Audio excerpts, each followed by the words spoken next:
ప్రభుత్వ ఆసుపత్రులు, పాఠశాలలు, హాస్టళ్లలో సమస్యలను పరిష్కరించి మెరుగైన సేవలు అందించాలని సిపిఎం డిమాండ్ చేసింది.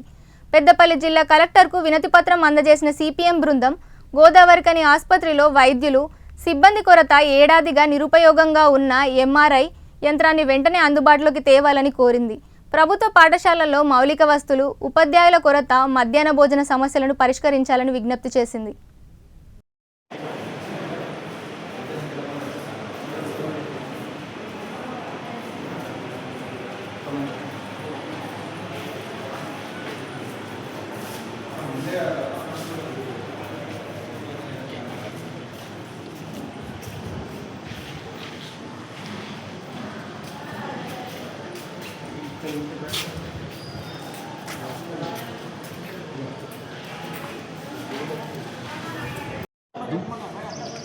ఈరోజు సిపిఎం పెద్దపల్లి జిల్లా కమిటీ తరఫున పెద్దపల్లి జిల్లా కలెక్టర్ గారిని కలవడం జరిగింది.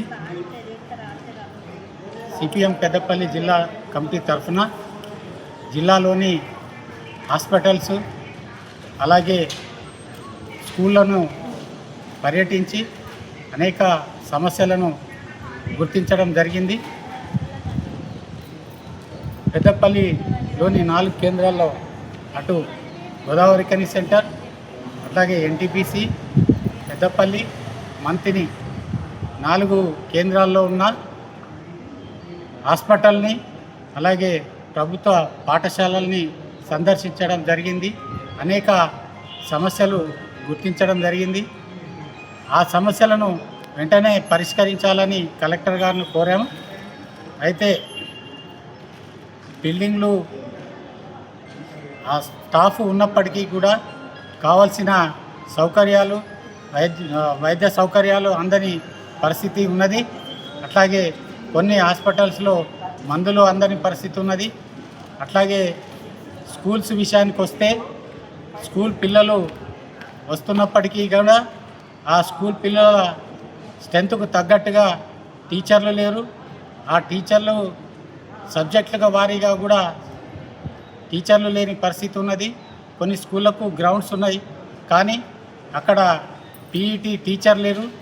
అట్లాగే ఎన్టీపీసీ లాంటి కేంద్రంలో ఉన్న ప్రభుత్వ స్కూల్లో డిజిటల్ క్లాస్ రూమ్ ఉన్నప్పటికీ నిరుపయోగంగా పడి ఉన్నది. సో అటువంటి నిపుణులు లేని పరిస్థితి అక్కడ ఉన్నది. అట్లా అనేక సమస్యలు ఉన్నాయి. హాస్టల్స్ మంతెన్లో బాలికల హాస్టల్ ఉన్నది. అది నామమాత్రంగా నడుస్తున్నది అద్దె ఇంట్లో. అది పక్కా భవనం నిర్మించాలని కోరడం జరిగింది. తద్వారా అక్కడ బడుగు బలహీన వర్గాలకు చెందిన బీసీ హాస్టల్ అది.